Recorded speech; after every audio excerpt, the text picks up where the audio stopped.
Once upon a time, long ago, there lived a king and queen. They were beloved by their kingdom and had everything they could wish for, except a child. For a long time the king and queen tried, but alas, there seemed there would be no royal heir. However, one day, as the queen was bathing in a nearby spring and wishing and dreaming for a child, a tiny green frog crept out of the water and said to her, "Your wish shall be fulfilled. Before a year has passed, you shall bring a princess into the world." The queen did not think the frog could grant her deepest wish, and replied, "Oh, but you are just a frog. How could you make my impossible wish possible?" The frog replied, "Frogs are magical creatures, my dear queen. When I say there shall be a princess before the year has passed, so it shall be." With that, the frog dove back into the water. Before a year had passed, the queen gave birth to a beautiful princess, and the kingdom rejoiced. The child was so beautiful and so kind that the happy king could not contain himself for joy. He prepared a great feast and invited all his friends, family, and neighbors. He invited the fairies too, in hopes that they would bring good fortunes for the little princess. There were 13 fairies in his kingdom, but the king had only invited 12. One of the fairies had to be left out. None of the guests were upset by this, as the 13th fairy was known to be mean, cruel, and spiteful. An amazing feast was held. When it came to an end, each of the fairies presented the child with one magical gift each. One fairy gave her future, another beauty, a third riches, and so on. With everything in the world that anyone could wish for, they gave.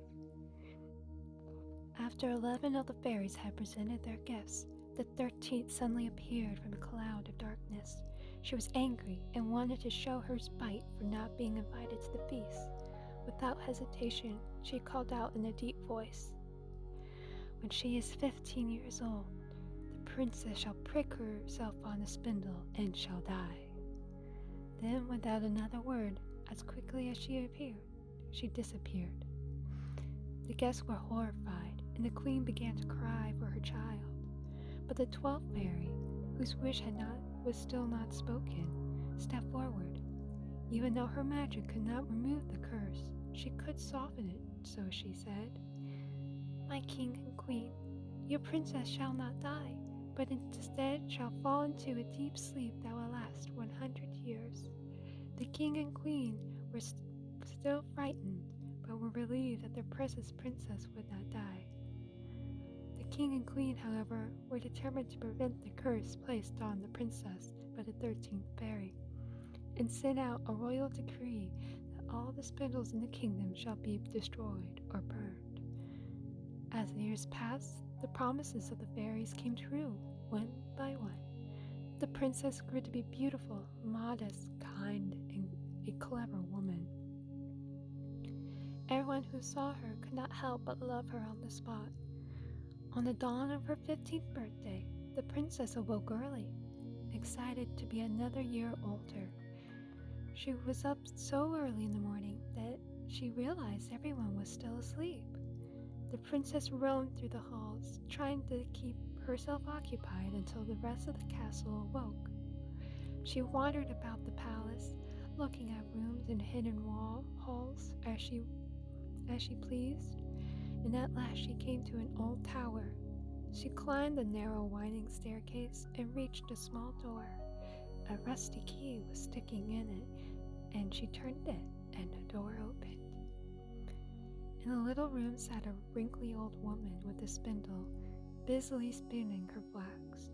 The old woman was dead, so she had never heard the king's command that all the spindles shall be destroyed. "Good morning," said the princess.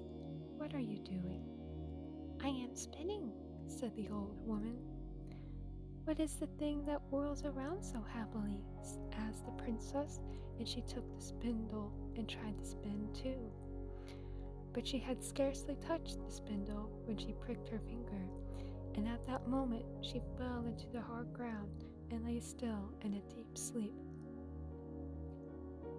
The old woman gasped and went to alert the castle staff. When the king and queen awoke, they were told of their daughter's deep slumber. Grief-stricken, the king and queen placed her on a soft bed in the highest tower. Outside of the princess's tower grew a hedge of briar roses and began to grow up.